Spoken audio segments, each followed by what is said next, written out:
we do not know why we do. I mean, we consciously are not aware of why we do what we do. Now, there are reasons. There's a reason for everything. You might not know it. You might not know You why mean you're we doing don't it. understand our individual motivations? We don't Or under. is it that we don't understand why your friend loves getting in ice baths and you detest it? Are you saying you fundamentally, this is just a fact, you don't understand it? We Well, don't know what that is. all of the variables that make you make any decision, Hmm. have any preference, do A, B, C, or D, Yeah. are extremely complex and mostly non-conscious. Mhm. Our brain is dictated mostly by genes and a lot by experience. Yeah. So you are given, and most of it is non-conscious, and the vast majority of it does not deal in language. So in this modern language-based existence in which we find ourselves, Dr. Michael Keane, it is a pleasure to welcome you to the Inner Entrepreneur podcast. likewise, thanks for having me. It's great to have you. I spent a lot of the summer abroad, and I was out on my bike one day selecting podcasts, and I had the pleasure of listening to you. I think it was Dermot Whelan's podcast, Mm-hmm. mindfulness podcast, and you spent an hour talking about gratitude. Now, I'm actually a big fan of gratitude. It's something I've practiced for decades, and I think it has a real impact, practical impact on our mental emotional well-being. So to hear, but I come from a kind of a meditation background, maybe kind of a personal development background. So to hear someone speaking about it scientifically was really, really interesting. So then I began to say, well, who is this Dr. Michael Keane? And I explored into a bit, and I thought to myself, well, I can talk to him about gratitude, but my God, that is the tip of the iceberg of what this man can talk about. And I discovered that you not only are you an MD, but you have a PhD in behavioral neuroscience. I have an idea what that is. Then I heard that you are a neurotechnology expert. I'll pretend I know what that is, but I have no idea what a neurotechnology expert is. You've founded or co-founded 5 startups and 3 technology labs. So I'm impressed already. So Mm-hmm. maybe maybe you could start by telling us who is Dr. Michael Keane. What are the areas you get into, and what drew you to this study of neuroscience, and what does it mean to all of us simple humans? Yeah, okay. Well, let me try to distill all that down. There are a lot of origin myths that people like to generate and perpetuate when they, later in their careers about it. It all seemed to point towards this one inevitable conclusion of developing this business or getting into this job or whatever.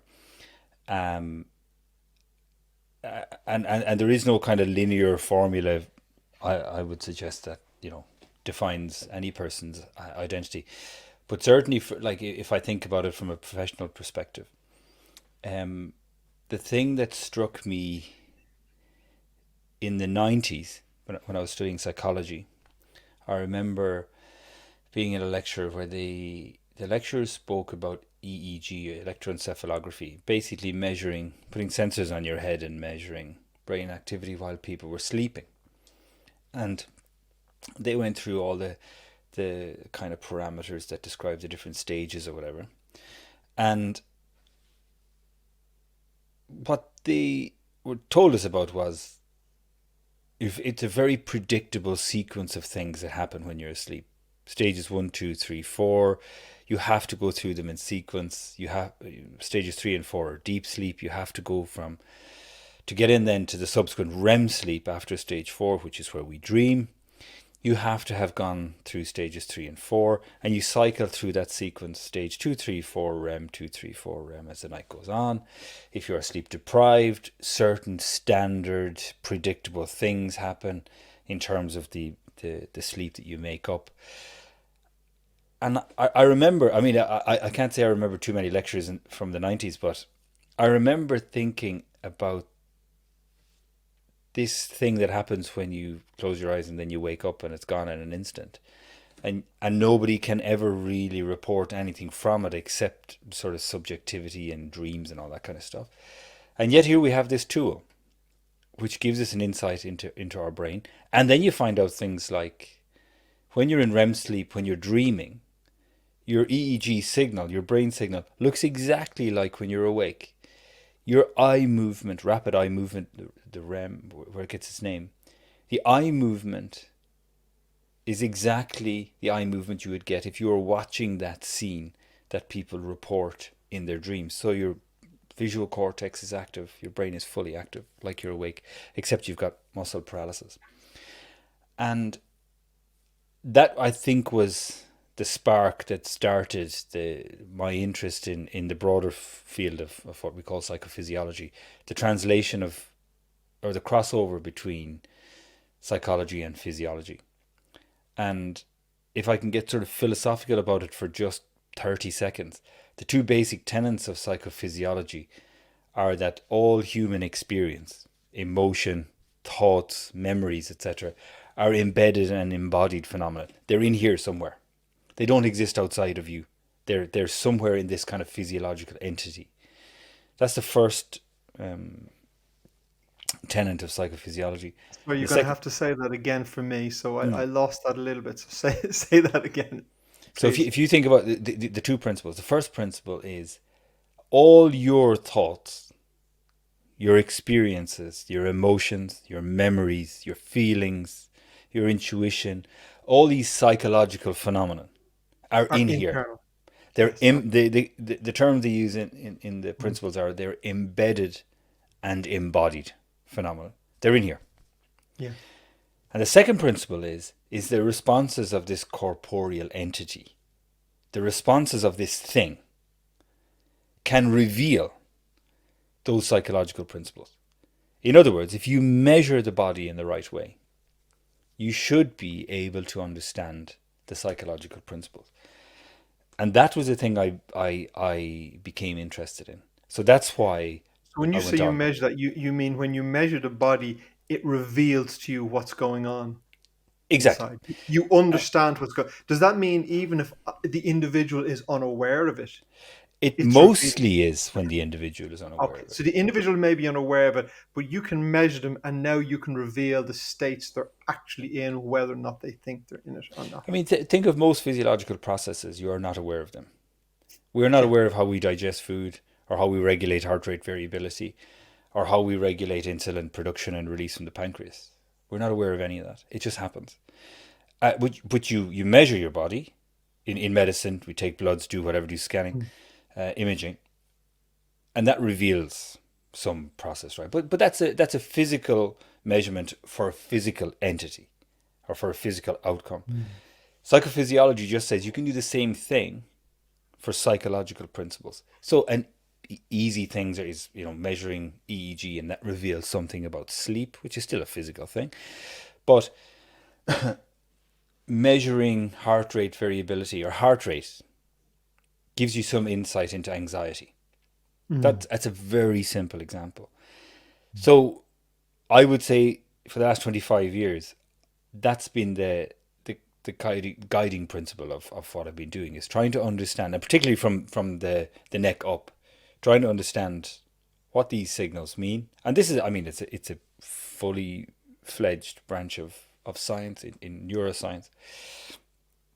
We're trying to understand that signal and understand what it means for us psychologically, or what it means for us as human beings. So when you hear me talking to Dermot about gratitude, it's really just taking the lens from a psychological lens or a spiritual lens or experiential lens, and just shifting the lens to being one of mechanistic sort of neuroscience, because I feel that a lot of these principles are discarded into the spirituality bin, or into the quasi scientific, pseudoscientific bin.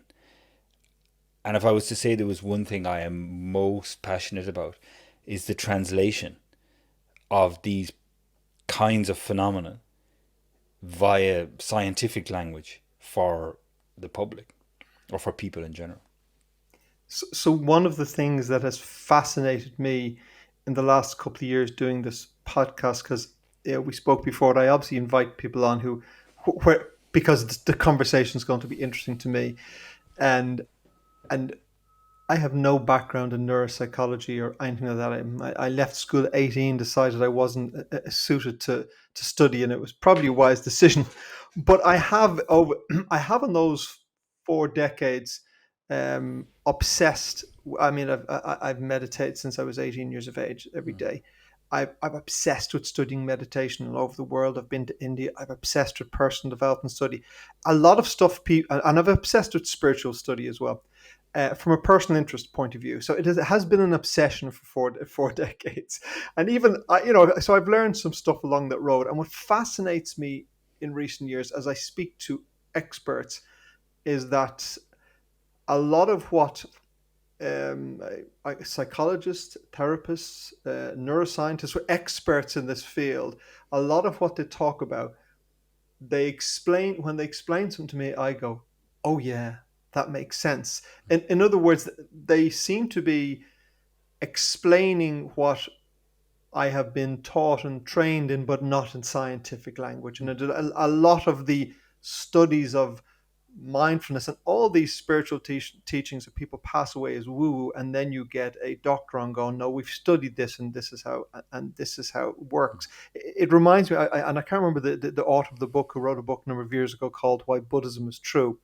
I'm not a Buddhism, but there's a massive amount of value in the teaching. And he basically did a comparison between Buddhism teachings and modern psychology. And he goes, this is why, forget the religious side of it, this is why this teachings of Buddhism are true. That's just that's what it strikes me now speaking to you, and it struck me often speaking to experts in this field. Yeah, I mean, I think history distills out the stuff that's useful, Yeah. and we just end up with it. And as I often say, if I go in and speak in a company or whatever, or people come to the clinic, I I don't care whether people believe it or not. I genuinely don't. I just say this is the evidence, this is the mechanism, these are the mechanisms by which this thing works. Here is the context for it, and what's missing now in an awful lot of modern narrative is context and nuance and the acceptance of complexity. And people are obsessed with simplicity and simplistic explanations of things because that is the environment for the consumption of information that we have created. And unless it fits into that, nobody wants to hear, well, it's actually complicated. And if we don't accept that, or if we go the other way, if scientists don't get better at making science more accessible, then you're never going to bridge that gap. Yeah, a few things come to mind there. Firstly, is yeah, we all want simplicity, and I kind of reckon, well, it's your job to understand the complexity, and then please explain it to me simply. So that's what I'm thinking. But what are the complexities that we don't understand or don't want to understand? What complexities are you referring to? Well, I mean, you can take anything like gratitude or whatever it might be. A simple example is recently working with a colleague in his home, and he is very physically active and into fitness and whatnot. And when we finished, he said, "You know what we should do?" He has a sauna, and he said, "You know what we should do? We should have an ice bath and a sauna." And I thought, well, there isn't anything I can think of that's worse than that. I'm sorry, but it was Friday evening. I have two small children. I was working away for the day, and I just wanted an hour, just when we were finished, to have a tea, reflect on our day's work. And he's like, "No, let's move, right? Let's go." So he got me a pair of shorts, and if you consider somebody standing at the front gate looking in, you would have seen two people experiencing the same thing. Two middle-aged men in the dark, wearing shorts, separately, I might add, sliding into a literal bath in his back garden, Yeah. full of cold water, and doing all the huffing and puffing and panting and whatever. And then toddling out to the sauna and going back and forth and doing that. And everybody now wants to do ice baths, you know, whatever. And everybody talks about the benefits. So we think that's a simplistic thing, right? Do an ice bath, do a sauna, blah blah blah blah. The Finns have been doing it for X number of years, etc. etc. Oh, you know, there's nothing to bring you back to the present moment like a cold shower. Right. Brilliant. I accept all that. Yeah. Now, the nuance is if you look at, from the outside, we are both having the same experience. All right. Again, to the casual observer, everything looks the same. However, internally, we have polar opposite experiences, psychologically and physiologically. So, as part of his commitment and acceptance of this routine, as part of his commitment to having this as part of, I mean, a 7 days a week going to the gym kind of thing, this is part of, he sees this as part of recovery, as part of whatever.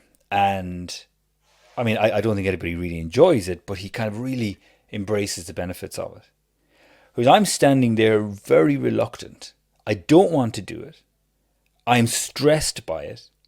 I'm thinking, I have to go home, you know, get the kids to bed, and I really am uncomfortable doing this. So what happens then, based on that one single difference, which is psychological context, we then have these diverging physiological reactions. So he will get all the benefits of the endorphins and serotonin that people love to talk about. I don't. I get adrenaline and cortisol. So my body gets stressed. His body does not.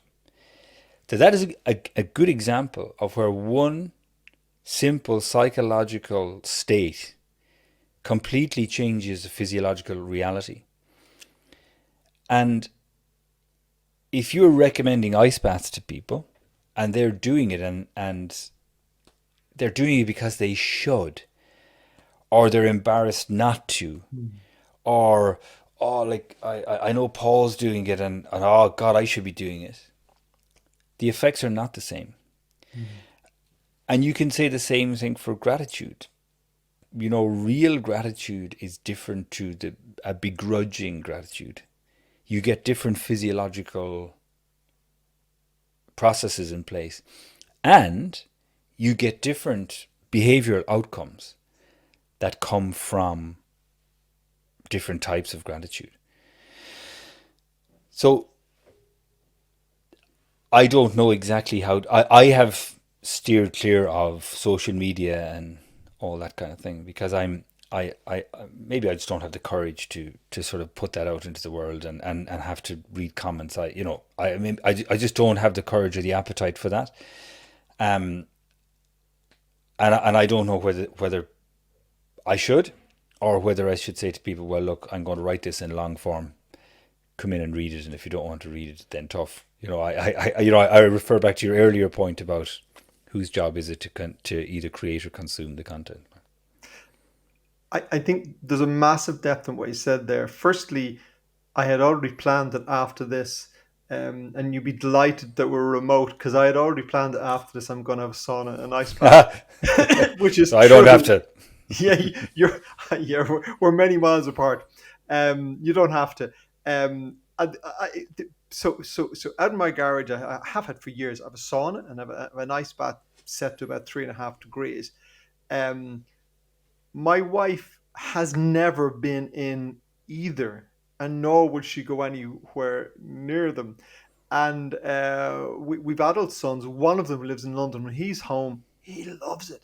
He loves it when he's home. So I think that there's certainly a truth in that. Some people just like these things, some people don't. And because of a lot of things I've been involved in over the past four decades, I'm always happy to share with people what I do. I will never make the assumption that it's good for them. Mhm. And I mean, I remember someone saying once, says, have you thought all your, because I know my passion for meditation, have you taught all your children to meditate? And I go, no, I haven't.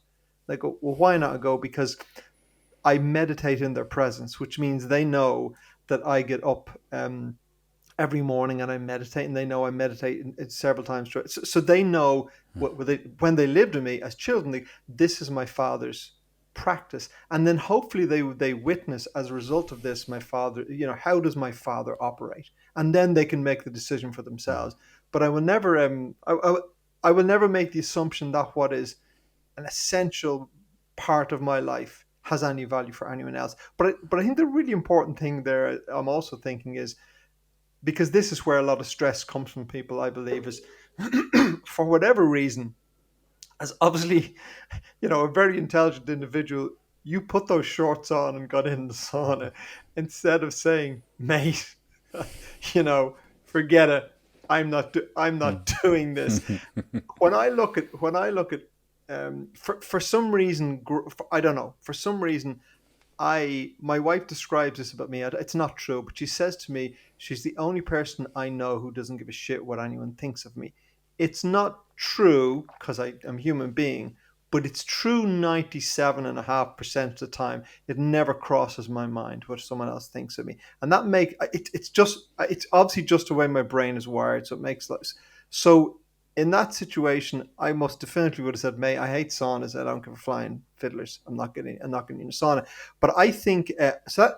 I describe that's a simple process for me because, well, I like saunas, but I see, and you must see this in your practice. I think a lot of stress comes from people now that's a simple example. It's a sauna, it's not a big deal, but a lot of stress comes from people when they're not entirely clear who they are and what they want, and don't have the courage to say, "I don't want to do that."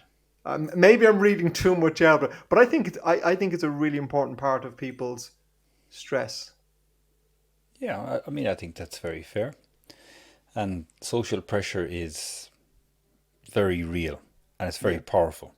yeah. And I mean, we have, through our evolution, become exquisitely sensitive to social approval.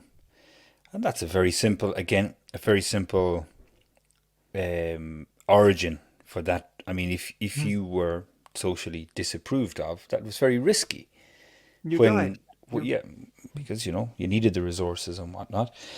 So we are really sensitive to it. We're heavily influenced by it. And of course, all of our social media is designed with that specific weakness. And it's designed to specifically exploit that. The first part or the first step is awareness, of course. And then, there are all these other things that one can do to sort of become a little bit less susceptible to it. But we are caught up in language again without getting sort of too philosophical or too existential about it. We were talking about Christopher Hitchens before we started the show, and this a man I deeply admire, but the idea that we know why we do things and how we operate Mm. is a complete and absolute. And I mean, it's an absolute fallacy. Mm. We do not know why we do. I mean, we consciously are not aware of why we do what we do. Now, there are reasons. There's a reason for everything. You might not know it. You might not know You why mean you're we doing don't it. understand our individual motivations? We Or don't. is it, or is it that we don't understand why your friend loves getting in ice baths and you detest it? Are you saying you fundamentally, this is just a fact, you don't understand it? We Well, don't know what that is. all of the variables that make you make any decision, Hmm. have any preference, do A, B, C, or D, Yeah. are extremely complex and mostly non-conscious. Hmm. Our brain is dictated mostly by genes and a lot by experience. Yeah. So you are given, and most of it is non-conscious, and the vast majority of it does not deal in language. So in this modern language-based existence in which we find ourselves, there has been a relegation of non-language based information. to things. Sorry, non-language based information, is that the body? Is that the Intuition. feeling? Think something like Intuition. intuition. Okay. Yeah. You meet somebody and you just don't get a good feeling, right? Yeah. Oh, people talk about the gut feeling, So and that are you saying we're dismissing that, but it's really important? we, I think, don't give it the same airtime as we do to logical I stuff. agree. Yeah. And again, just a quick story. I remember when my wife was having our first child, and you're kind of this useless appendage. You're kind of standing around the labor ward, and you kind of thinking, what can I do, and what can I do? And she had her children via hypnobirthing, and the only thing I had to do was, so hypnobirthing, no pain relief, just you go for it. I mean, it's amazing stuff. All I had to do was be an advocate if there needed to be an intervention. And the acronym I was given was BRAIN. What are the benefits? What are the risks? What are the alternatives? What is the woman's intuition? And what if we do nothing? And I remember talking to the people about the intuition piece, and that had only recently been added in. So it's just an acknowledgement, a slight move away from entirely data driven experiences like this. Which, and of course, again, I mean, I've been on the obs-gynae wards and on the rotations or whatever, and of course it's driven by data. But there is now a space being allowed for what you call intuition, and there was intervention, and we had to put that acronym into place. And I was able to say, look, what's your intuition here? What do you feel like? And that goes, I mean, that extends. You can talk about business, you can talk about relationships, you can talk about, sitting into your car, whatever it might be. There's information arriving in your brain is processing it, and it's giving you information back. Sometimes it's just not linear, it's not completely transparent and subject to logical dissection. And again, I go back to EEG, and I go back to psychophysiology. Psychophysiology levels the playing field in that it takes all that information, all the pre-conscious processing of information. Even experiments showing now that the way your brain is operating before it is exposed to a stimulus. There's an anticipatory set of events that happen prior to the presentation of a stimulus, and then all of this information and processing that happens afterwards, before any point at which we become conscious about it. So speak to anybody who's ever recorded an EEG, or any psychology student who stood looking at an EEG experiment. The amount of pre-conscious processing that happens, I mean, it's obvious, it's clear, and it's as well documented as gravity. But it's not subjectively experienced, of course, because you see a red dot flashing on the screen, you just see a red dot flashing on the screen. I don't know if you've read. It's a long time since I read Sam Harris's book on free will. No. If you've ever had the pleasure of reading it, and it's a very short book. You'd read it in a sitting, and by the end of it, he effectively explain. I mean, you kind of read it and go, I don't want to read it, because by the end of it, he leaves you. He makes a very clear case that there's no such thing as free will. There's no such thing as free will. And in many cases, there are similar studies where they can track. I don't know how to do this, maybe but someone has to make a decision, which playing card will I choose, which, part, whatever. And they study people, and they see the process having decided, internally, before the person has even consciously make the decision. He would suggest there is no such thing as free will. And I mean, I don't want to believe I don't have free will, and it's upsetting to think we don't have free will. And so maybe he's taking it to an extreme, but to some degree, what your suggestion is, we are driven by things we don't understand, and in many cases, we're not actually making choices. Is that to some degree what you're saying? Yeah, I think it's like it's a continuum, and we are not as in control as we think we are. Yes. Yeah. Yeah. It's as simple It, as that, and we are here by accident of whatever it was that happened, right? I mean, I mm, am here in this particular sort of born into a particular type of family in a particular type of place at a mm, particular type of time, and this is a it's a very easy argument to make about the fallacy of religion. It's just you happen to be in that religion because you yeah. happen to be Yeah. born there, Yeah. and there's no choice in that, and that happens most of the time. Yeah, Is and there you are 3,500 religions or whatever, but you were lucky to be born into the one that was the Yeah, right one, thankfully. Um, and all it's the rest, as they say, you, and you all the can rest are wrong. Yeah. yeah, and you can see the sleight of hand in all the rest of them, Yes, but but that not doesn't you. apply in yours. Yeah. Um, it's interesting. I do some work with I do some mentoring with CEOs, and I was doing a session with some guys 2 or 3 months ago, and we were talking about life planning, about big visions for the future, and as they were doing this, I got them to do a particular exercise I have, where I asked them to pick one of the most significant events in their life, and it could be your career, going to college, could be your spouse, one of the most significant events in their life, and they wrote down like this whatever this event was, and then I asked them to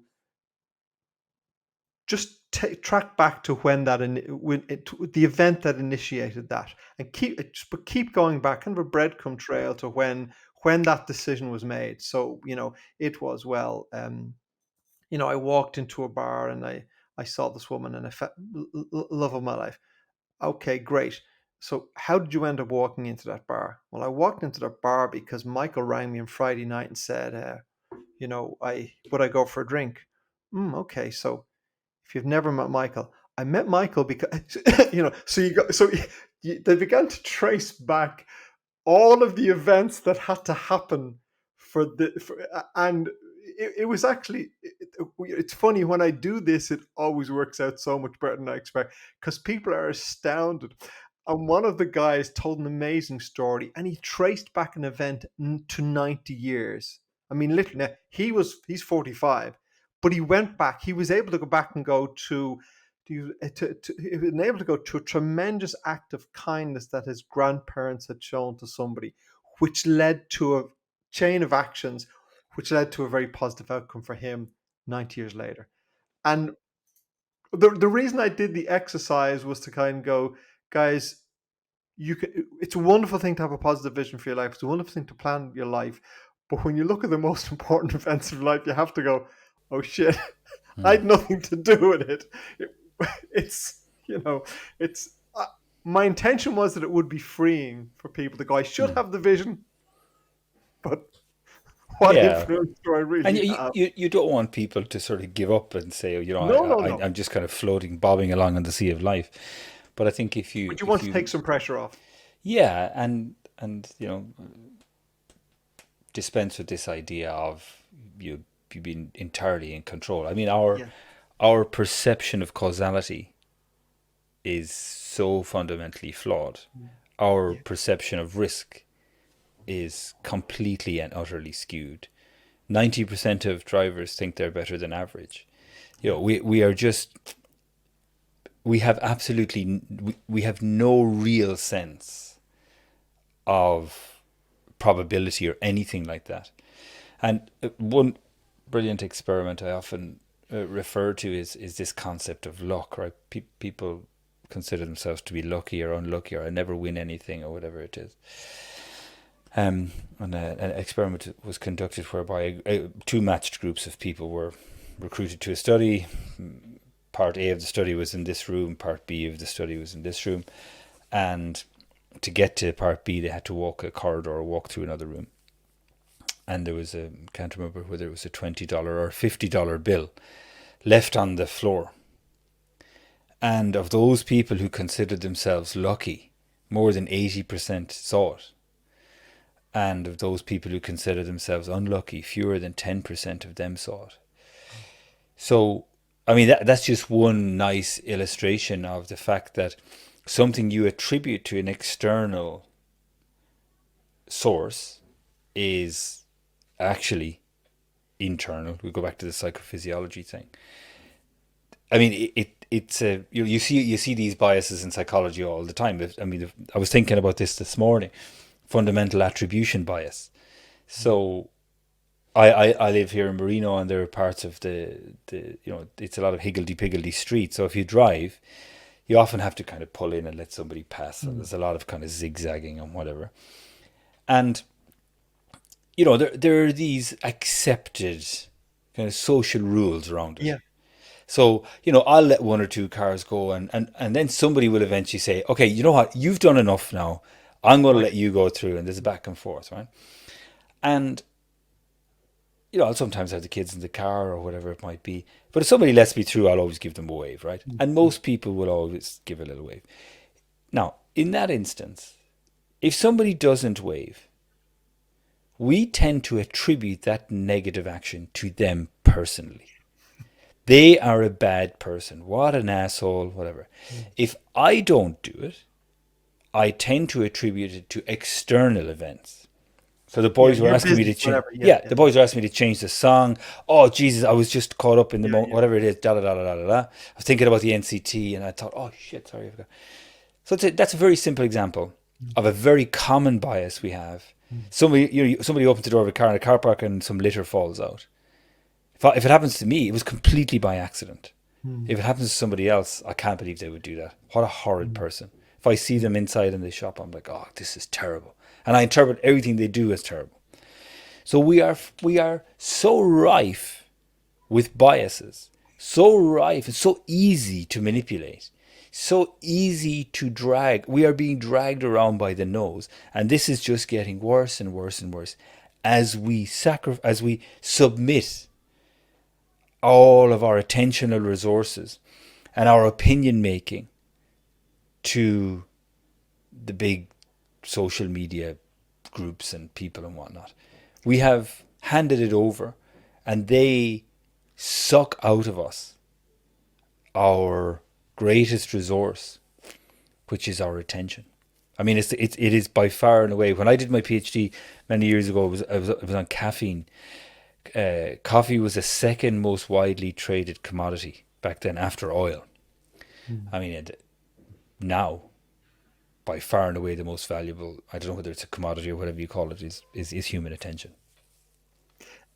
It's fascinating that you say attention is our most valuable commodity because so very few people ever study attention and have practices to train their attention. So unless you've studied mindfulness or meditation, that is a practice of training your attention.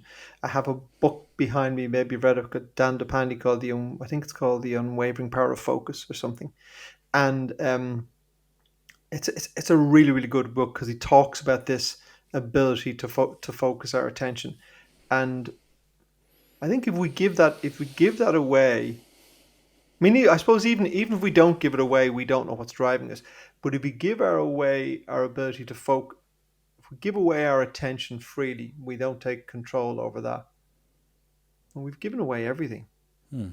And I think we don't need to go too hard on it in the sense that our attentional capacity or our capacity for sustained attention is not amazing. It's not supposed to be. I mean, we are built for sort of, keeping an eye on things and whatever, and that's absolutely fine. But we now have in our lives these kind of vacuums for attention that keep just sort of sucking it in and sucking it in. And that it just changes the rules a little bit. So we have a phrase I often use is we have an old brain for a new world. So even now, more than ever, we just need to strengthen ourselves a little bit. For instance, we have fully accept an industry around fitness, that our modern existence does not lend itself to being so healthy. So I sit in this little corner of the room for many hours of the day, and a lot of people do, and people commute and whatnot. So we understand that you have to artificially insert physical activity into our day. We didn't have to do that. I mean, what I always marvel at, we were in France recently, and we went to some of the D-Day memorials and whatever. You see some videos, and there's some uniforms, and you look at how small the jackets were, and you look at the videos. Everybody was nobody was overweight, right? Mm. Because food, all various different reasons. But there was a lot. I look at my grandfather who died in his 90s in 1998, always sort of slender, right? Because he was active all the time, all his life. That was just he was a farmer, he was a hardworking man, etc. And it was the same for everybody. And we've accepted now that things are different. Food is different, lifestyle is different. So we have injected or irrigated into our lives this kind of fitness, artificially inserted fitness. What we need to accept, in my view, is that we have to artificially now insert mental strategies that help us to disengage, to manage and disengage from our phone, our computer, and the online existence. We are not equipped to deal with it, and this goes back to my principle about this free will and understanding how in control of things we are. We are not in control of things. We don't have the free will that we think we have, and the way in which we are manipulated by particularly social media, but increasingly now more this mainstream media. Like this morning I saw the BBC News, and one of the headlines was like the town where food is cooking under your feet or something. Complete nonsense. Mm. Complete and utter bullshit. But this is what's happening, right? We are kind of being drawn down this route all the time. And then, in my view, then we just have to just inoculate ourselves a little bit, examine, understand what's happening, and then put the pieces in place. Things like mindfulness are a very good example, which will help us to overcome this nefarious, insidious influence of social media. But one, we have to accept that it's happening. And two, then we have to understand how.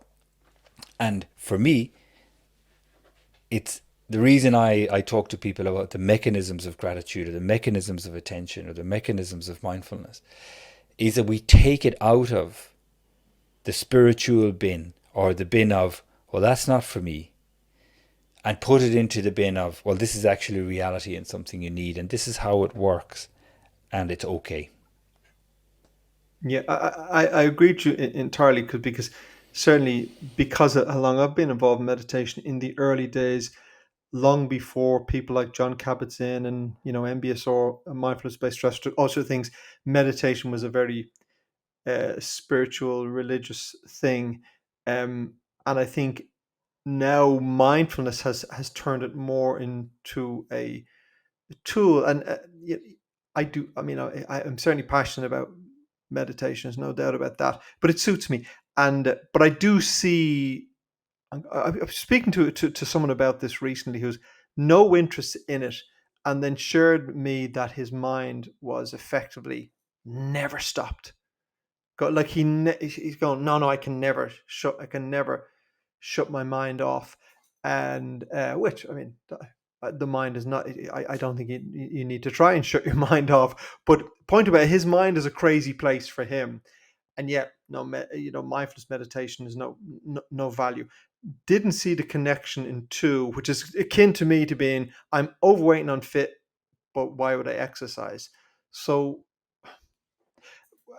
what I so we've talked a lot around a lot of principles here, and I suppose a lot of philosophical things. I do love the fact, coming from that background, I do love the fact that science is now stating the reasons, the physiological reasons why this makes. Because I do think for a lot of people, I go, I don't that woo woo stuff, and then I go, this makes a whole lot of sense.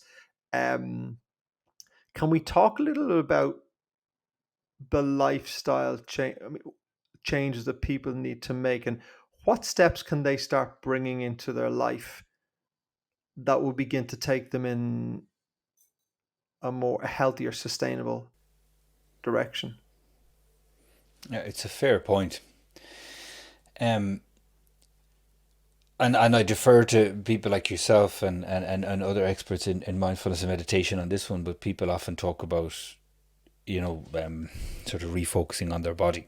Right. So the thing that you can bring with you Mm. is your body and your breath, right? So you can take that with you anywhere you go. And the first port of call, I guess, is awareness and understanding. What's happening? What am I trying to achieve here? And trying to disengage ourselves from this kind of tyranny of should, right? I should be able to do this. I should be able to do Mm. that. God, I shouldn't be doing that or whatever. And saying, right, okay, well, I can't, I don't have time to meditate, right? I'm too busy or whatever it is. Saying to ourselves, well, actually, that's okay. We're not asking anybody, and I don't. I meditate very little actually. But we're not asking you to get up an hour earlier in the morning and have a fourth room in your house Mm. that's got all the bits and pieces in it. This can be something that is just momentarily available to you. And if I can just, I don't want to talk practically, but I think it's really important that people understand this mechanism. It's not about not feeling.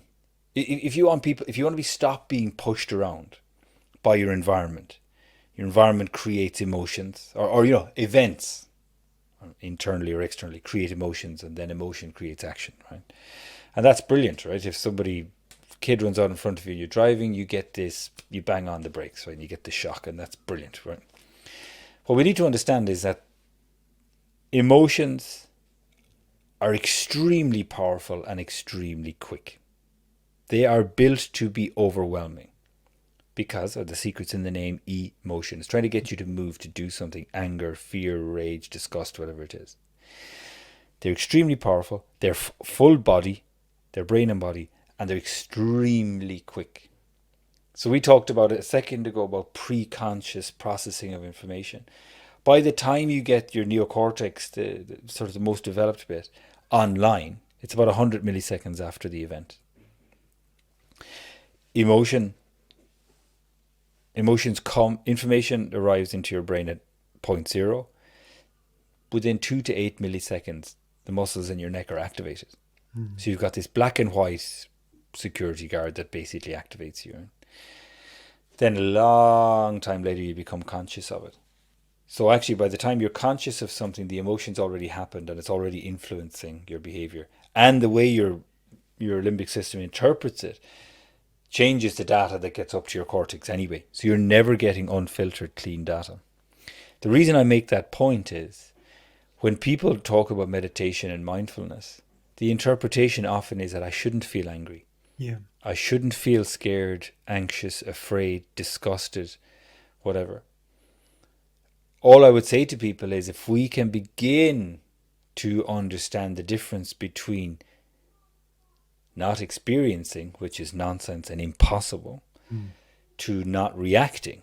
Mm. So get angry Yeah. when that person pulls out in front of you at a red light, or get upset or scared. Feel the anger. Yeah, of Feel it course. fully. If Feel you it have to stand up in front of a room with people, You will. bullshit, you're not nervous. You are. But if you're saying to yourself, I shouldn't be nervous. He wasn't nervous. Actually, he was. I shouldn't be angry about this. Actually, that's okay. But if you decouple the emotion from the action, you will, in the brilliant phrase that my father-in-law used, you defang the tiger. The tiger sits there, the emotion is big and heavy, but it cannot influence you. And you might have, I'm sure it's a very overused phrase by Viktor Frankl from Man's Search for Meaning. Between stimulus and response, there is a space, and in that space, there is a choice. And in that choice lies your freedom. And that between that stimulus and response is a space. That's an actual physiological space in your brain between the emotion and the logical bit. And you get this huge overwhelm of emotion. So if I'm talking to people about, what we can do, is first of all understanding that mechanism. So, and I have talked to corporates about this. I've talked to my clinical clients about this. I have talked to World Cup football winners about this. It's all the same basic physiological process, right? And if we can understand then that a lot of our day, and I refer to this Paul Gilbert's 3 circles model of emotional regulation. If you think about 3 circles, a big red circle at the bottom and a big blue circle up in one corner and a green one up in the other corner. We tend to go a lot of time from this red circle, threat, to blue, which is drive. We tend to do a lot of that. Shit, I got to get back to those emails. Oh, God, Yeah. oh, Jesus, I have to go and do the shopping. Oh, God, I got to pick the kids up, right? We do an awful lot of that. Threat based action. Back and forth, bouncing, bouncing, bouncing. And up here in the blue is action, it's achievement, it's goal orientated, it's all that kind of stuff. There's nothing wrong with the blue circle. But getting to it from a physiological sort of stress point, being driven by emotion, takes off your prefrontal cortex. So your good nuanced decision making becomes slightly less. Now, if you do that 1,000 times a day, you can imagine the net benefit. So what I say to people is, think about this green circle, this soothing connection circle, and start off by saying to yourself, what's in that circle? What's up in that green circle for me? Is it your children? Is it out in nature? Is it a nice dinner? What is it that soothes you, that brings you contentment? And often it is nature. And that's why people have, I have it here myself, a picture of my kids on my phone screen or whatever. What is it that just gives you a bit of relief for a second, right? So we say you get the red circle and you want to get to blue. Of course, you want to achieve things. These people, when I was speaking on the FA Wales pro license seminar thing, these are people who won the World Cup, won Champions Leagues. They're achievers. But you don't have to get there from threat. Yeah. If you could get to green first and then go across, you get your prefrontal cortex back online, you reduce cortisol and adrenaline, and you achieve more in a more contented way. So the first thing I would say is a very long-winded way of answering the question is what's in your green circle and can you grow it? How can you expand it out? Things that are meaningful, content filled and soothing for you. This is not about not achieving things. It's not about slowing down. It's not about saying, you know what, I need a less stressful job. No, that's all fine. But if you can get there not from the red circle, and of course underpinning that is understanding when you're in the red circle, and that's where your mindfulness comes in. It's saying, okay, that's interesting. I'm talking to this person and I want to punch him in the face 100 times. Mm. That's, all right, this is red circle. Here it comes. I feel this overwhelming urge in my body. Can I get to, before I act, can I get Mm. to green and move on?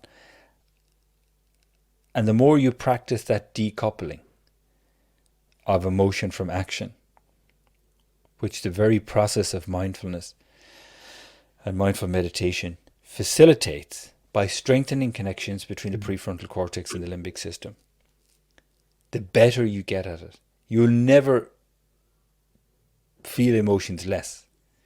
You'll just be less driven by them in a non-conscious way. I remember it could be a decade ago, I can't remember, maybe a little longer, my first trip to India.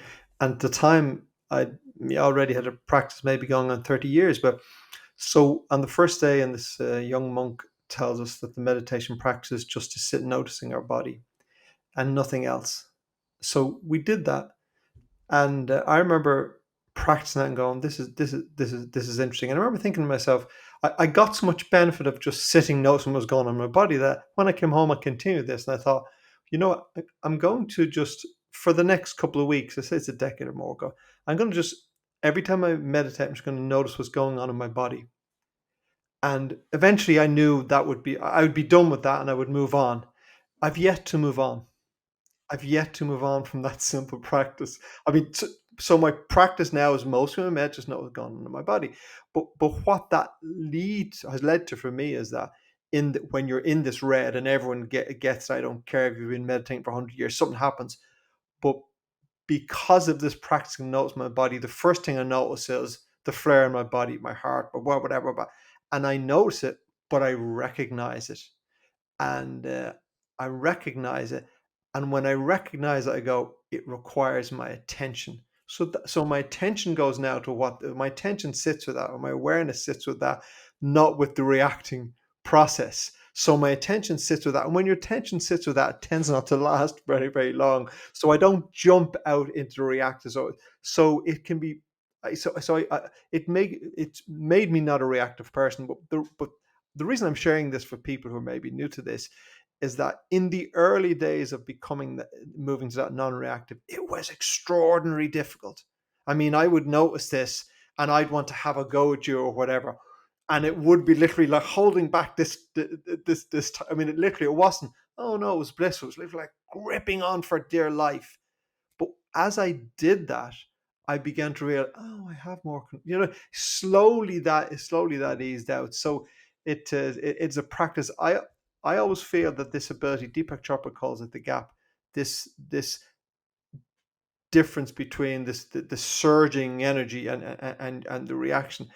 I think it's one of the most powerful practices because you see people in jail for the rest of their life because they've pulled a gun out or they've shot their wife. I mean, if it's the one thing I say, I didn't enforce meditation on my kids, but the one things I tried to teach them, I think I did successfully, was that ability just to be aware of their emotions and not, because that will save you from so many stupid decisions that I think if somebody took nothing else from this podcast, that would be a Mm. huge takeaway. But there's a whole culture of saying to kids, stop being upset about it, stop being That's cross about it, and say, no, yeah, actually, it's grand. No, you can't hit somebody, yeah. but you know But what? feel it, Damn right, if you are unhappy about it, that's fine. yeah, That's yeah. grand. Feel it, yeah. It's Feel it okay. thoroughly, yeah. Yeah, yeah, it's grand. And I don't want people to think that it's easy or somehow people No, have it's the not easy. answer. It's not I, easy. No. I remember listening to, is it Sister Stanislaus from Focus Ireland, talking about mindfulness on the radio. A beautiful phrase. She said, "It's simple, but it's not easy," Yeah, and that's yeah. it. And I think that's really nice. And we fail all the time. And you know, you talk about somebody pulling a gun out and shooting somebody. That speaks to the million different things that have you in a place at a particular time and a way of thinking, a culture.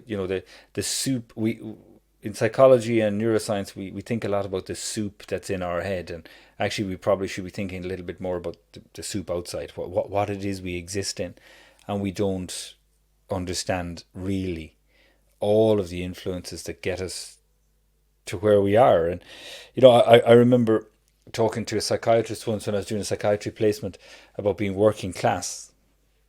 And I said, I'm working class. I grew up in a small farm in the west of Ireland, a lot of kids and not a lot of land. And, we all had jobs to do and all that. And she said, not really, though. She said, it's not really.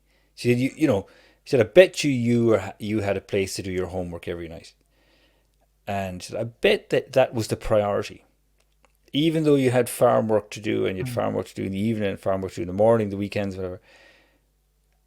I said, I bet you that you had a dinner every day and you saw everyone, people around you working, Mm. and your parents valued education and Mm. they facilitated that. And look, education is free effectively here, and I think Yeah, that we need to maybe just tune into that a bit more. You massively you can you important. can get to a PhD, relatively, relatively little cost compared to the countries.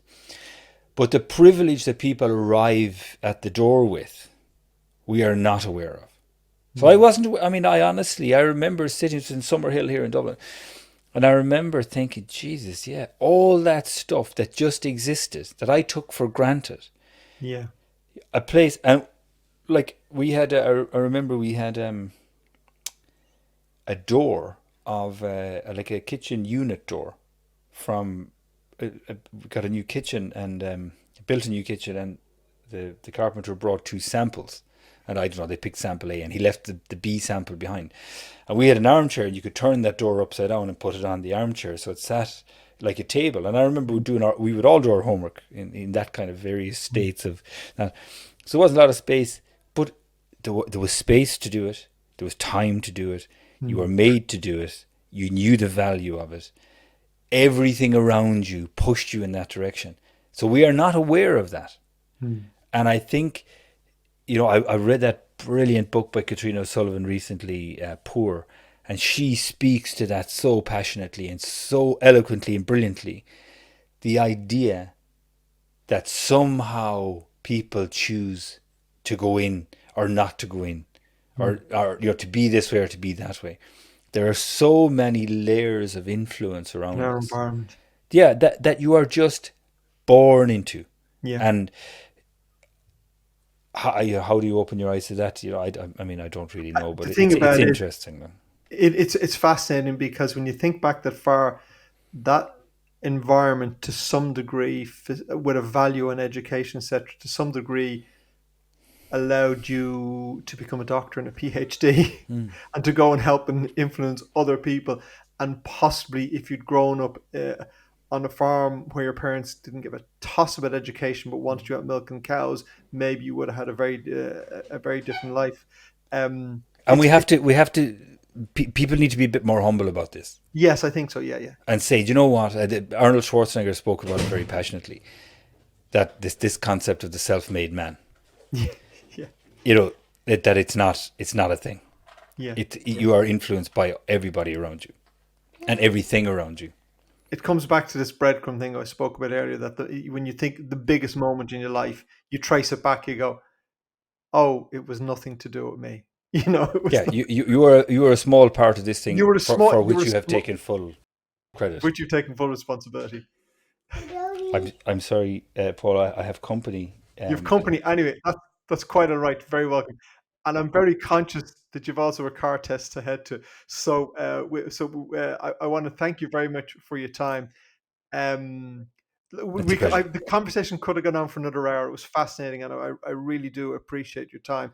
Could you, for people who have really taken a lot from this and want to dig a lot more into what you do, where will people find you? Where can people hear more?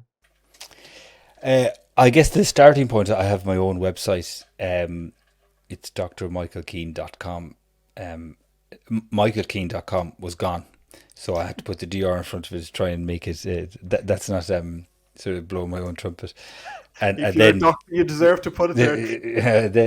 the company I work for, we founded, is called Evolve Neuro. So we're working on brain based assessments for psychological disorders. So we're in the middle of fundraising for that at the moment, and it's all very exciting. So drmichaelkeane.com and evolveneuro.ai are the two easy places to go to. Excellent. Well, I would put that in the show notes, and I would point people in your direction. I would encourage.